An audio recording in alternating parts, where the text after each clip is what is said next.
What's going on, everyone? Welcome to the channel. I'm Nick. This is Nick's Astrophotography.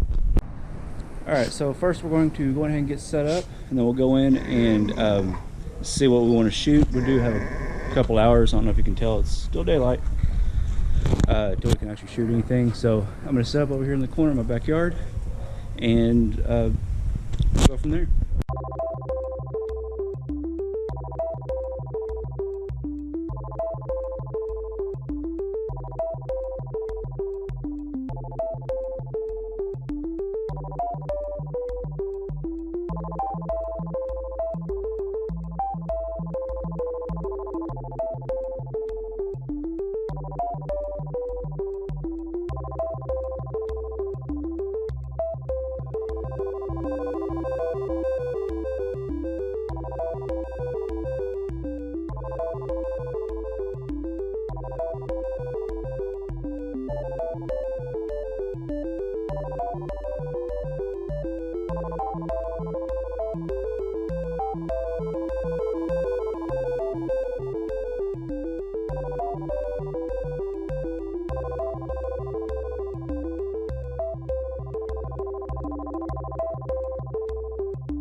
Alright, so a little bit about my equipment now that we're set up.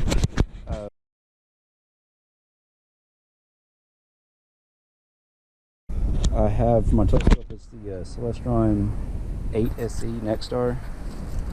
So it's the 8-inch aperture, or 8-inch diameter. There you go. You can see that to a 3mm. So it's a 2000mm focal length with a f10. So it's not the fastest, but it does have a decent focal length, sometimes too much. For alignment, at first I use the Celestron Colossal 32mm just for alignment purposes. Right now I'm going to go ahead and leave that face down so it just doesn't get on the lens. And then I use a Canon Rebel T3i. It's unmodified because it's technically my parents still, so I'm not going to modify that one. Whenever I get my own dedicated camera, it'll already be modified. So I'm looking at the ASI. We have our computer that we run everything with. I use Deep Sky Stacker for stacking photos, Adobe Photoshop for processing, and astrophotography tool for actually controlling the camera during imaging.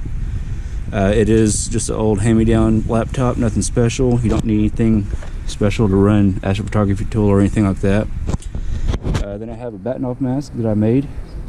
I am a CAD designer, so I made this on SolidWorks, and we laser cut that out on our table at work. My puppy dog, one of them, is Sadie. She likes to be out here with me. You see, poor cable management, but I've seen worse. I do have my Celestron eyepiece kit that I use for visual observing. I still need to put this over here, and obviously you can see that that's not level, so I still need to level them out before we start. And that's basically it. Sun's almost down, probably be another hour or two before we can start actually aligning. Whenever I'm able to see Polaris or Sirius or anything like that, I'll actually come out here and I'll start aligning, and we'll be back in. So we're going to go ahead and look on Stellarium and see what we want to image tonight. For some reason I can't get the image capture, screen capture to work on my PC, so We'll just have to do this. Alright, so let's go ahead and atmosphere. Alright, so there's Sirius right there in the southeast. And I saw the moon a minute ago, it was behind the tree. So Sirius is pretty close. So I'll be able to do a line off of that pretty easily.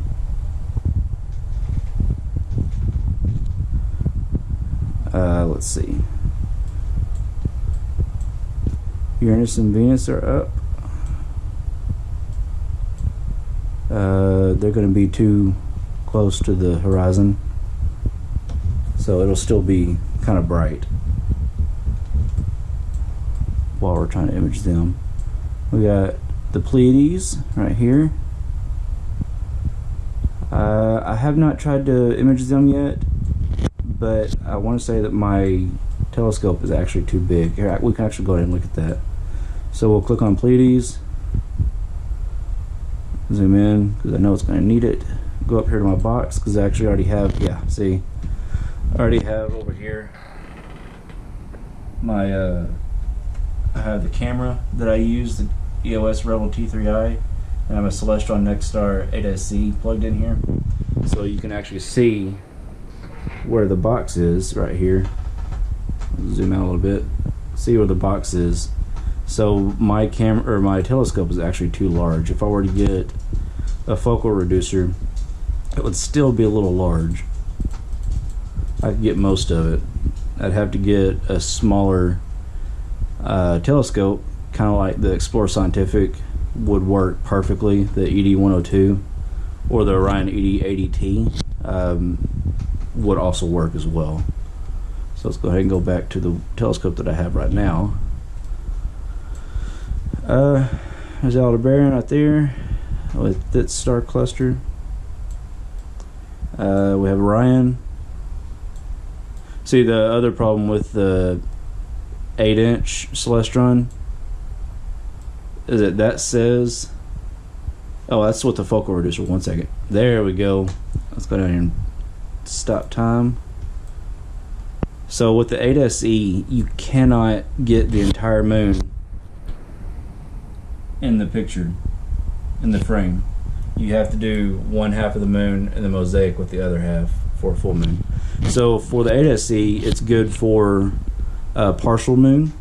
So let's see if we click on that, put that somewhat in the middle, kind of rotate that a little bit. We could probably get most of it in the picture, just like that right there. So it's just with the 8SE and objects moon size or larger, it's just all about framing what you want. So another example that I really want to shoot but I can't at the moment is the Rosette Nebula, and I'd have to do quite a few photos, probably 6, to make up a full mosaic of the Rosette, unfortunately. So I have to wait till I get a smaller aperture telescope to be able to shoot that. And we just have all kinds of other nebula in here. If you don't have Stellarium, it is a free program. That one would probably fit if I were to angle it right. I could get most of it in there.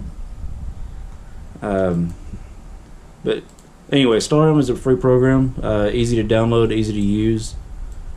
So if you don't have it, you should definitely get it. It's a really cool program because you can see pretty much everything.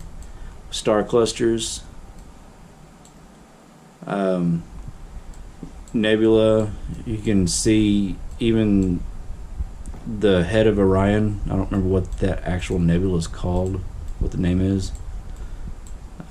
Or you can go down here and you can actually turn on deep sky objects and you can see clusters, and over here you can see galaxies and stuff. Here's Bode's galaxy. I've actually imaged that, Bode's galaxy and Cigar galaxy, and I almost got it in one frame. I can almost get it in one frame. It's so close. So I did have to do one here and then scooted over just a hair and did one there. I tried to do one in the middle, but I haven't learned how to mosaic yet, so still working on that. I did actually just start learning how to image learning how to do astrophotography in December is when I got my telescope. So that's when I first started. So I'm still in the process of learning. But for now, I did an image of the Orion Nebula, Great Orion Nebula. And I can almost fit the entire thing in the image, so I would actually like to go ahead and add more data to that tonight. So that's what we're going to go ahead and shoot tonight. It is a common object to shoot, but my picture that I have doesn't quite have enough data. It's a good picture to me, but I've seen so much better, and I think I only did like 7 minutes worth of data for my Orion Nebula. So that's what we'll shoot, and whenever the sun goes down, we will go on ahead and go out there and start our stuff. Alright, it's now dark enough to at least polar align. I can see Sirius, Pollux, and a couple other stars. So we'll go ahead and, not polar align, star alignment. For the Celestron Next Star, I use the 3-star alignment. Polar align is mainly for German equatorial mounts, and this is not that. So I'm going to go in polar align, and let's go do that not polar align, star align. Let's go do that real quick. Alright, I'll go ahead and take the cap off and get all this ready to go. I have my laptop on. Set that down over here. Alright, so basically what I do is I got to get my eyepiece on it. You can't really see it. Anyway, over towards that direction, which you can't see because my finger's not bright enough. Anyway, that way is Orion. We're going to align with those. So let's do that real quick and I'll be right back. Alright, so right now we have the computer, or the telescope focused in on Sirius, right there in the middle of the box. I'm going to go ahead and focus, even though the telescope looks pretty focused right now. You can tell by, like say, that's out of focus. Also, this is a good time to make sure that your telescope is culminated. If you have a reflector telescope like I have, the way you can tell is that circle in the middle. If it's right in the middle of the bright circle, then you're good. If it's offset, like say it's over here somewhere, then you need to go ahead and culminate your telescope, because if you don't, all your pictures will come out blurry and oblong shape and everything. And yes, I do know that I'm still using the demo version of astrophotography tool. I'm still working out some bugs on it, trying to figure it out before I purchase the full version. So unfortunately, until I do that, it's going to have that D10 €1870 or too much for this application question on it. So anyway, so here, oh, it's too far. I get it kind of as close as I possibly can, and then I'll go ahead and I'll put the Betnoff mask on. Alright, so the Betnoff mask is on. You can kind of see the spikes a little bit. We'll get it down into this box, and we'll kind of cheat a little bit. Astrophotography tool has a function for zoom. You can zoom in on your object just like that. And I was close, but you can tell with the Betnoff mask, it has these 3 lines, and the one in the middle is the one you want to look at. To focus it, you want that middle one to be in between, perfectly in between those 2 lines there. So if I go this way here, you can see how the circle gets big again, like it goes unfocused, and the line moves further out. So focus it in and get it more towards the center, as close to the center as possible. You want to try to touch the telescope as little as possible as well. So there we can see it, the line somewhat in the center, and we're good to go. Alright, so you'll want to always remember to take off the Betnoff mask after you're done focusing. So I went ahead and did that. You can see, because the star is back around again. So now we're going ahead and we'll go to Deep Sky Objects, Named Objects, and we'll go down to the Orion Nebula. Let's see, dude, there's a train going by, I'm sorry. Orion Nebula. You know, automatically slew to it, kind of wish you could see. but it's really dark out here.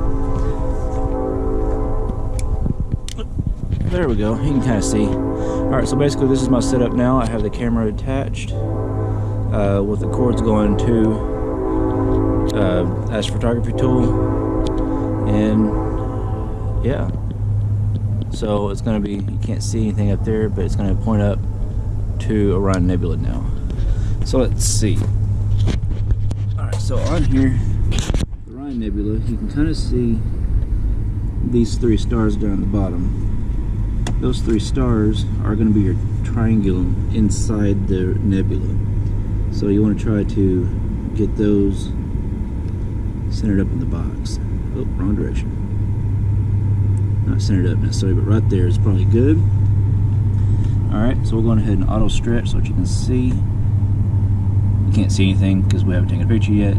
Dodo. Alright, so we'll say a 20-second exposure to start out with a 64, I will leave it at 3200 ISO. And shoot. Try the camera click. Oh, it started this process. And then whenever it's done, you'll see the Orion Nebula on the screen here.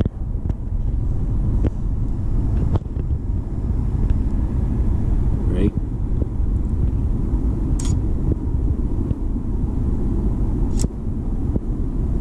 Whoa! Well, we have some tracking issues. So, you can kind of see it there though, but you see how the stars are trailing. So that's part of the main problem that I've been having lately with this mount. But we'll try one more. Maybe it was just still adjusting. Sometimes it takes a minute for the telescope to actually get aligned with the object.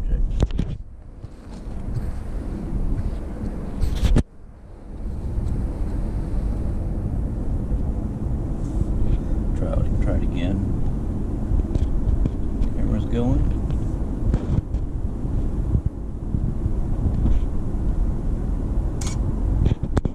Alright.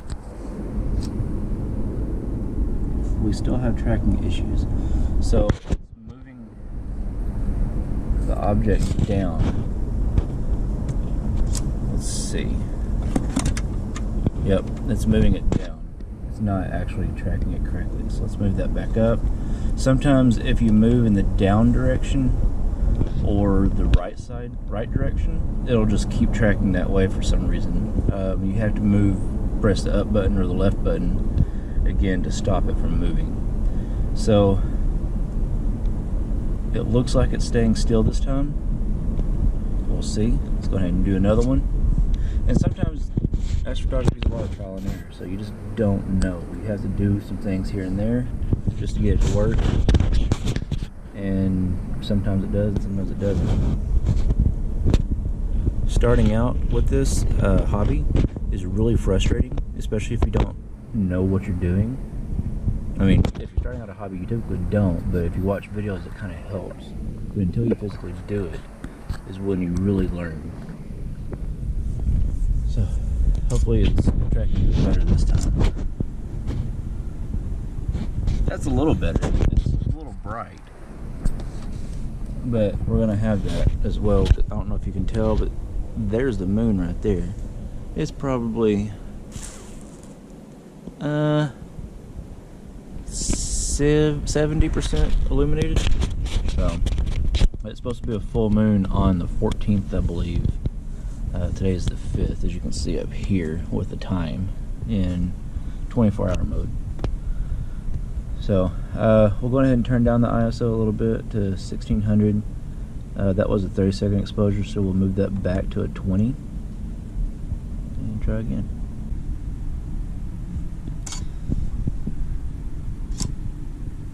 There we go. That's better. Alright, so we have pretty much pinpoint stars. The more exposures you take, the better the graininess is going to be. It won't be quite as noisy in the picture. So we're going to go ahead and start 100 shots at ISO 1600, 20 seconds. And then we'll do another 100 shots at ISO 800, also at 20 seconds. And then we'll go in a deep sky stacker, stack them together in Photoshop, to process the rest of it. So let's go on ahead and start that. Alright, so we're back. You can see that we're at a 73 out of 200. The Nebula is still in the frame, so it is tracking pretty good. I like how on After we can go over here to the history section and see the last two, or all of them actually. You can scroll up and see all the photos that you took. You can kind of see them moving around a little bit. It's moving around because it's tracking across the sky, and it will rotate. But it's looking good. It has moved quite a bit. You can quite see, but you can still see the moon, so it's quite bright out here. Kind of wish you could see out here a little bit. But anyway, so that's where we're at. We're at 75 of 200. Once it gets to 100, it will switch over to ISO 800 and take another 100 shots. And then we'll probably do 20 frames at 20 seconds for our dark frames, and we'll do some bias frames as well, so that we'll have the correction frames we need in Deep Sky Stacker. Whenever that's done, we'll see what we're doing. Alright, so we got our 200 images done. We're now on 13 of 20 on our dark frames. There you go. So we'll do our darks for correction. We'll do 20 or 30 bias, and then I guess we'll go ahead and pack up for the night. So, we're doing a little bit of visual observation with that mount and scope there. Right up below Sirius, say it right. Right below Sirius is M41 star cluster. So I'm gonna try to get some better pictures of that. It won't, again, fit on my I don't know, let's see this way. Anyway, it won't fit in the visual field for my 8SE scope, but that Mead, it will. So I'm gonna try to get it to where it'll focus probably tomorrow a little bit. See if I can do it then, because it'll be a little bit before it goes away too. So, but I'm gonna finish this up and pack up.